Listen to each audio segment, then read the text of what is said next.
In this video, I'm going to show you how to use enchanting in the Elder Scrolls Skyrim. Why bother with enchanting? Well, basically because it's going to make your character more powerful, significantly so in some cases. Your weapons are going to hit harder and apply special effects, and your armor and jewelry will offer you greater protection as well as a wide range of other useful bonuses. When you reach skill level 100, you're even able to add 2 enchantments to a single item, making it substantially more powerful. So it's well worth pursuing, especially if you want to play the game at higher difficulty levels. But how do you actually enchant an item? Well, first off, you're going to need to find an arcane enchanter, which is basically an enchanting station.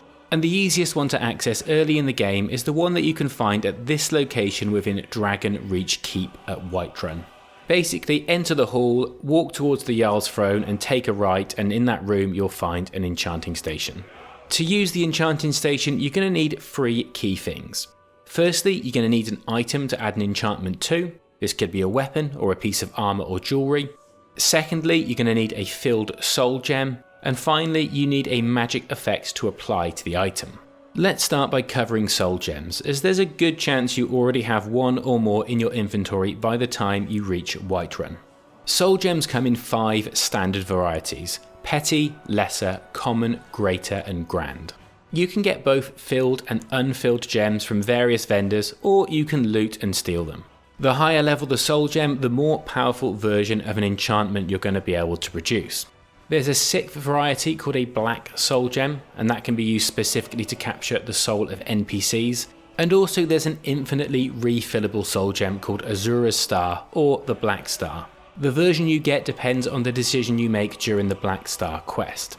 Without going down that rabbit hole, Azura's Star is basically an infinitely refillable Grand Soul Gem, and the Black Star is an infinitely refillable Black Soul Gem. Oh, and it's worth noting that all Soul Gems aside from Azura's Star or the Black Star are single-use items.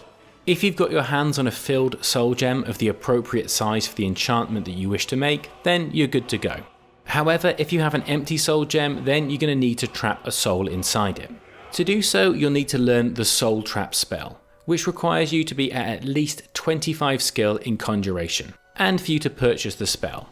Soul trap is actually available for purchase from Farengar, who is conveniently located in the same room as the arcane enchanter within Dragon's Reach.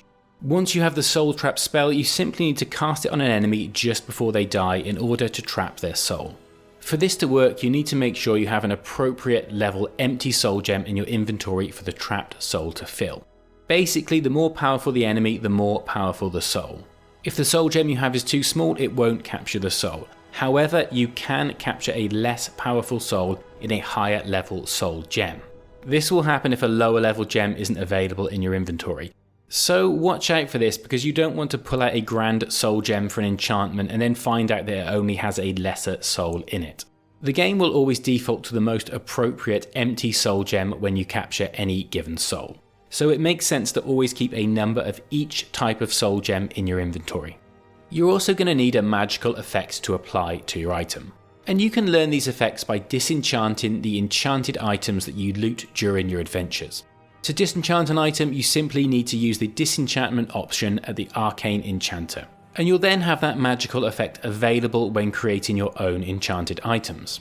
If an item's greyed out, then you've already learned that magical effect. And if it doesn't appear in the list at all, it's one of the many items in the game that's not disenchantable.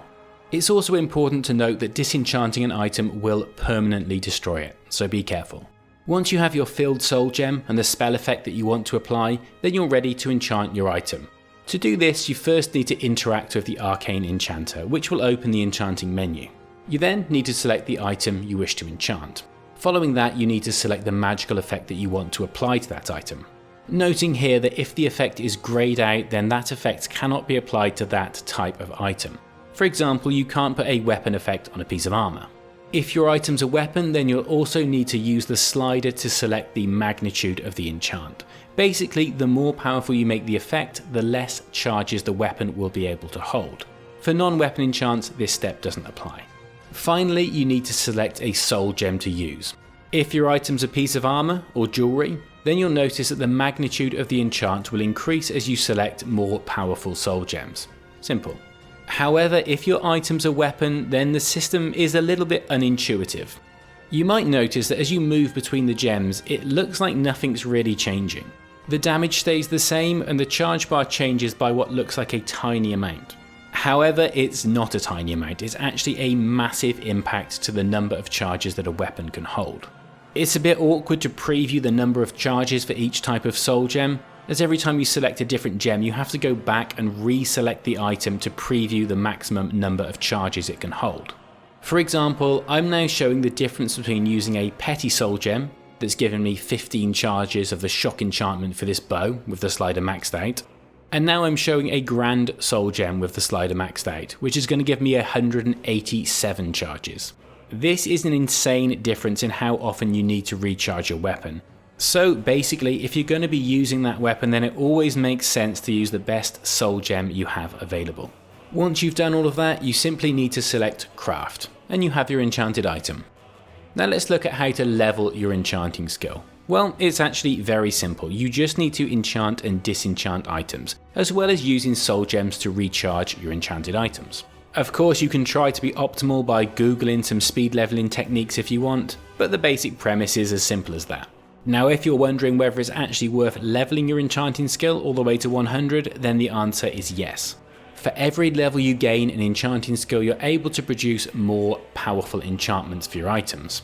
And this scales up to make your enchants 25% more effective at level 100. You'll also unlock a number of perks that greatly improve your enchanting ability, eventually even giving you the ability to put 2 enchantments on a single item, which is incredibly powerful. Rather than going through every single perk, I'll put the information on screen now so that you can pause and review it at your own pace. Using your enchanted items is very simple. Weapon enchants will activate when you hit an enemy, and armor enchantments will be permanently active. The most important thing to know is that every time you swing your weapon and hit an enemy, you're going to use up a charge. And when you run out of charges, you're going to need to top them up. This isn't the case for armor and jewelry, which never run out. To recharge an item, you'll once again be making use of filled soul gems. You simply need to select the weapon in your inventory, select recharge, and then choose which filled soul gem you want to use to recharge the weapon. A good tip here is to consider using up your smaller gems and saving your more powerful gems for enchanting purposes. And that's pretty much it. Hopefully this video has been useful in teaching you the basics of enchanting in Skyrim. If you liked the video, I'd be grateful if you considered hitting the like button. It does make a difference to engagement, believe it or not. I have plenty more Elder Scrolls guides on my channel, with my current focus being Skyrim, so if that sounds interesting to you, then maybe consider subscribing, and I'll see you in the next one.